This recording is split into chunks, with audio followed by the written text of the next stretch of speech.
Assalamualaikum warahmatullahi wabarakatuh. Nama saya Yana Puspitasari, NIM A2101814 dari kelas A. Di sini saya akan melanjutkan tentang materi hukum perpajakan. Asas pemungutan pajak. Asas pemungutan pajak di sini ada 4, yaitu asas equality, asas certainty, asas convenience of payment, dan asas efisiensi. Asas equality adalah pemungutan pajak yang dilakukan oleh negara harus sesuai dengan kemampuan dan penghasilan wajib pajak. Asas certainty adalah semua pemungutan pajak harus berdasarkan UU sehingga bagi yang melanggar akan dikenai sanksi hukum. Yang ketiga, asas convenience of payment. Pajak harus dipungut pada saat yang tepat bagi wajib pajak atau saat yang baik, misal di saat wajib pajak baru menerima penghasilannya atau di saat wajib pajak menerima hadiah. Yang keempat yaitu asas efisiensi. Biaya pemungutan pajak diusahakan sehemat mungkin, jangan sampai terjadi biaya pemungutan pajak lebih besar dari hasil pemungutan pajak.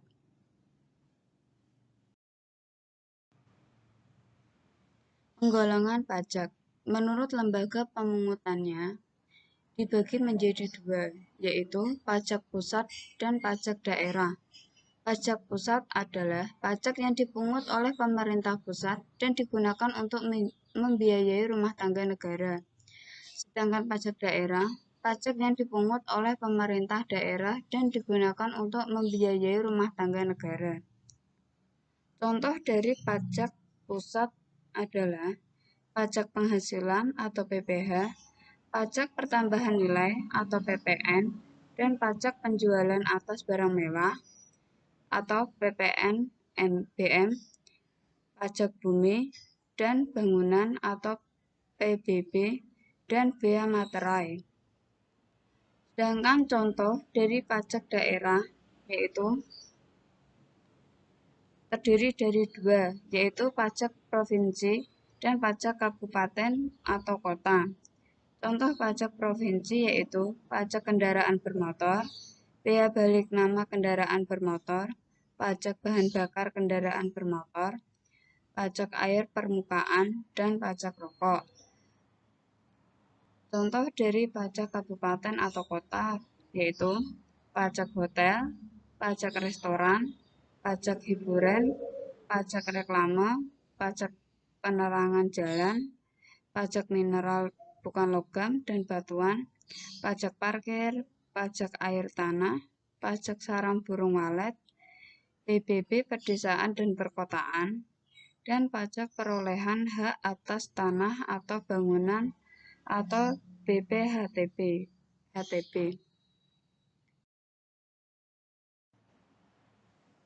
Menurut golongannya, ada 2 yaitu pajak langsung dan pajak tidak langsung. Pajak langsung, pajak yang harus dipikul sendiri oleh wajib pajak dan tidak dapat dibebankan kepada orang lain. Contoh, pajak penghasilan. Yang kedua yaitu pajak tidak langsung, pajak yang pada akhirnya dapat dibebankan kepada orang lain, misalnya pajak pertambahan nilai.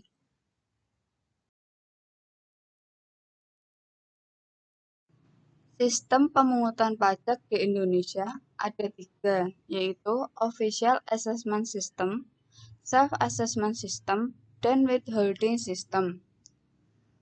Official Assessment System adalah sistem pemungutan yang memberikan wewenang kepada pemerintah atau fiskus untuk menentukan besarnya pajak yang terutang oleh wajib pajak.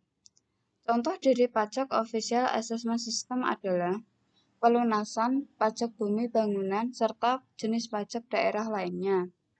Ciri-ciri dari sistem pemungutan pajak Official Assessment adalah yang pertama, petugas pajak yang menghitung dan memungut besaran pajak terutang.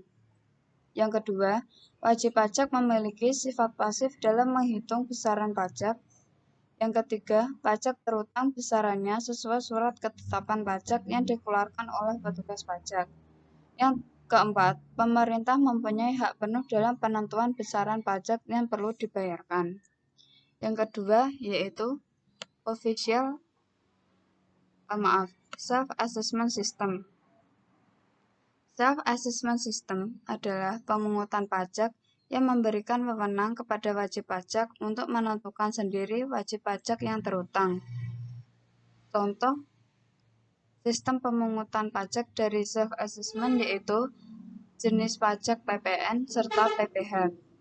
Ciri-cirinya, yang pertama, wajib pajak menentukan besaran pajak terutang. Yang kedua, wajib pajak memiliki peran aktif untuk menyelesaikan kewajiban pajak mulai dari perhitungan, pembayaran, maupun pelaporan. Pemerintah tidak harus menerbitkan surat ketetapan pajak kecuali ketika wajib pajak telat melapor, telat membayar utang, maupun terdapat kewajiban pajak yang tidak dibayar oleh wajib pajak. Yang terakhir yaitu withholding system.